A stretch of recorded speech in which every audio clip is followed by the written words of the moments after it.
Friends, స్త్రీలు ఏ శాపం వల్ల గర్భవతి అవుతారు? స్త్రీలు మాత్రమే ఎందుకు గర్భవతి కావాలి? అంకితభావం ఉన్న స్త్రీ తన జీవితంలో చేయకూడని పనులేమిటి అన్న విషయాలు ఈ వీడియోలో తెలుసుకుందాం. ఫ్రెండ్స్, ఈ వీడియో చాలా ఇన్ఫర్మేటివ్గా ఉండబోతుంది. సో ఈ వీడియోని ఎక్కడ స్కిప్ చేయకుండా లాస్ట్ వరకు చూడండి. ఎందుకంటే సగంలో ఆపితే మీకు ఈ కథ సగమే అర్థమవుతుంది. కాబట్టి పూర్తిగా చూసి ఈ వీడియో నచ్చితే తప్పకుండా ఒక లైక్ చేయండి. ఒకానొకప్పుడు శ్రీకృష్ణుడు గోకులంలో విశ్రాంతి తీసుకుంటున్నాడు. అదే సమయంలో రాధాదేవి శ్రీకృష్ణుడి దగ్గరికి వచ్చింది.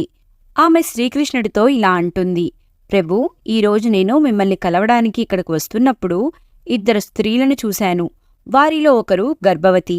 తన భర్తతో చాలా సంతోషంగా జీవితాన్ని గడుపుతున్నారు. అవతలి స్త్రీకి సంతానం లేదు, తన భర్తతో సంతోషంగానే లేదు. ఇది చూసి నా మనసులో 2 ప్రశ్నలు తలెత్తుతున్నాయి. నా 2 ప్రశ్నలకు మీరు సమాధానం చెప్పాలని నేను కోరుకుంటున్నాను. అప్పుడు శ్రీకృష్ణుడు, నీ 2 ప్రశ్నలు ఏమిటో ఏమాత్రం సంకోచం లేకుండా అడగండి, నేను దానికి సమాధానం చెప్తాను అని అన్నారు. దానికి రాధాదేవి ఇలా అంటుంది: ప్రభూ, నా మొదటి ప్రశ్న ఏమిటంటే, ఏ స్త్రీ గర్భవతి అయి తన భర్తతో సంతోషంగా జీవితాన్ని గడుపుతుంది? ఇక నా 2వ ప్రశ్న ఏంటంటే, ఏ స్త్రీకి ఎప్పటికీ సంతానం కలగదు? రాధాదేవి ప్రశ్నలు విన్న శ్రీకృష్ణుడు ఇలా అంటాడు: గర్భం దాల్చి బిడ్డను కనబోయే స్త్రీ ఎవరో ఒక కథ ద్వారా చెప్పబోతున్నాను. రెండవది, ఎప్పటికీ సంతానం కలగని స్త్రీ ఎవరు అన్న విషయాలు ఈ కథ ద్వారా తెలుసుకోవచ్చు. మరి ఈ కథను చాలా జాగ్రత్తగా వినండి, లేకపోతే కథ అర్థం కాదు. రాధాదేవి ఇలా అంటుంది: ప్రభూ, మీరు కథ చెప్పండి, నేను పూర్తి శ్రద్ధగా వింటాను అని అంటుంది. అప్పుడు శ్రీకృష్ణుడు కథను వివరిస్తూ, ఓ రాధా, వేదకాలంలో బ్రహ్మదేవుడు శౌర్యం, తేజస్సు కారణంగా వేలాది మంది మహర్షులు జన్మించారు. ఆ మహర్షులలో కొందరు ప్రకాశం కారణంగా దేవతలు జన్మించారు. అలానే కొంతమంది ఋషుల తేజస్సు కారణంగా రాక్షసులు జన్మించారు. వారిలో ఒక మహర్షి సత్యయుగంలో కూడా జన్మించారు. అతను స్త్రీలను గర్భవతిగా ఉండమని శపించాడు. కృష్ణుడి మాటలు విన్న తరువాత రాధాదేవి ఇలా అంటుంది: ప్రభూ, స్త్రీలను గర్భం దాల్చమని శపించిన ఆ మహర్షి ఎవరు? ప్రపంచంలో మొట్టమొదటి గర్భవతి అయిన ఆ స్త్రీ ఎవరు అని అడుగుతుంది. అప్పుడు శ్రీకృష్ణుడు ఇలా అంటాడు: ఈ విషయం గురించి రామాయణంలోని ఉత్తరాఖండలో మహర్షి వాల్మీకి వర్ణించాడు. ఇది సత్యయుగ కాలం నాటిది. బ్రహ్మకుమారుడు పులస్త్యుడు సుమేరు పర్వతం మీద కూర్చొని కఠోరమైన తపస్సు చేసుకుంటూ ఉన్నాడు. అదే సమయంలో అటు కొంతమంది కన్యలు వెళ్తూ ఉన్నారు.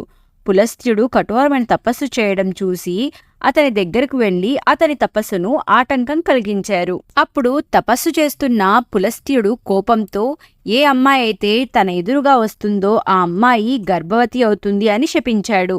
అక్కడ ఉన్న అమ్మాయిలందరూ పులస్త్యుడు మాటలు విని భయపడి అక్కడి నుండి వెళ్ళిపోయారు. కాని ఒక అమ్మాయికి మాత్రం ఈ శాపం గురించి అస్సలు తెలీదు. ఒకరోజు తన స్నేహితుల కోసం వెతుకుతున్నప్పుడు ఆమె పులస్త్యుడు ఎదురుగా వచ్చి నుంచుంది. ఆ సమయంలో పులస్త్యుడు వేదాలను చదువుతున్నాడు. పులస్త్యుడు ఆ అమ్మాయిని చూడగానే వెంటనే శాపం ఆ అమ్మాయిని ప్రభావితం చేయడం ప్రారంభించింది. వెంటనే బాలిక శరీరం పాలిపోయి గర్భవతి అయ్యింది. ఆమె శరీరంలో వచ్చిన ఈ మార్పు చూసి ఆ అమ్మాయి భయపడి తన తండ్రి దగ్గరకు వెళ్ళింది. తన కూతురు యొక్క అటువంటి స్థితిని చూసి ఆమె తండ్రి చాలా బాధపడ్డాడు. తన కుమార్తెతో పులస్త్యుడి వద్దకు వచ్చి, ఓ మునీశ్వర, నా కూతురు తెలియకుండానే మీ ముందుకు వచ్చింది. కాని మీ శాపం వల్ల ఈరోజు ప్రపంచంలోనే గర్భం దాల్చిన మొదటి మహిళ అయింది. అందుకే నా కూతురుని అంగీకరించమని కోరుతున్నాను అని అంటాడు. అప్పుడు ఆమె ఎప్పుడు కూడా మీకు సేవ చేస్తూనే ఉంటుంది అని కథను ఇంకా వివరిస్తూ శ్రీకృష్ణుడు రాధాదేవితో ఇలా అంటాడు: ఈ విధంగా ఆమె తండ్రి తన కుమార్తెను అంగీకరించాలని ప్రతిపాదించినప్పుడు పులస్త్యుడు ఆమెను అంగీకరించాడు. ఆ అమ్మాయి పులస్త్యుడితో కలిసి జీవించడం ప్రారంభించింది. ఆమె సేవకు చాలా సంతోషించిన పులస్త్యుడు ఈ విధంగా అంటాడు: దేవి, మీ సేవకు నేను చాలా సంతోషిస్తున్నాను. కాబట్టి నాలాంటి కొడుకును పొందే వరం ప్రసాదిస్తున్నాను.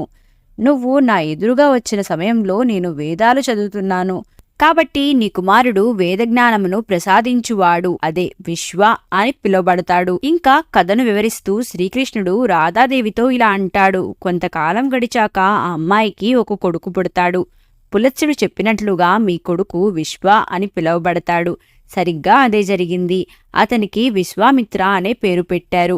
విశ్వామిత్రుడు తపస్వి రూపాన్ని చూసి భరద్వాజుడు చాలా సంతోషించాడు. అతను తన పెద్ద కుమార్తెను విశ్వామిత్రుడికి ఇచ్చి వివాహం చేశాడు. ఫ్రెండ్స్, శ్రీకృష్ణ భగవానుడు ఈ కథను మరికొద్దిగా వివరిస్తూ కొన్ని రోజుల తర్వాత తనకు కూడా ఒక కొడుకు పుడతాడని, అతని పేరు శ్రవణ్ అని పెట్టారని చెప్తాడు.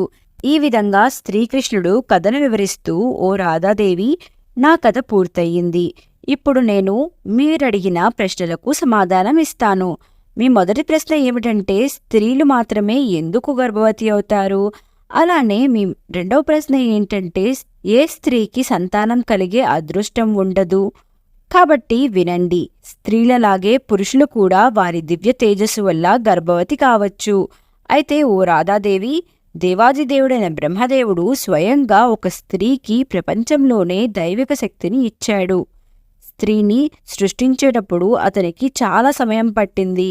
అందువల్ల ఒక బిడ్డ జన్మించే సామర్థ్యంతో స్త్రీ దీవించబడింది. అందువల్ల స్త్రీలు మాత్రమే గర్భవతి అవుతారు.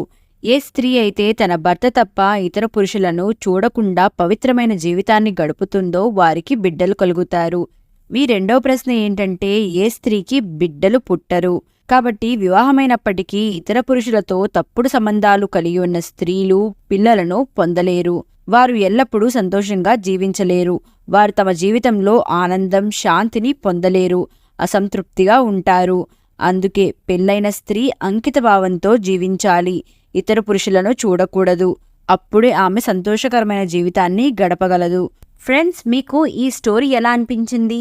ఎలా ఉందో కమెంట్ చేయండి. మీకు ఈ వీడియో నచ్చితే తప్పకుండా ఒక లైక్ చేయండి. మీ ఫ్రెండ్స్కి, ఫ్యామిలీకి ఈ వీడియోని షేర్ చేయండి. మా ఛానల్ని సబ్స్క్రైబ్ చేసుకోవడం మాత్రం మర్చిపోవద్దు. Thank you for watching. మళ్ళీ కలుద్దాం.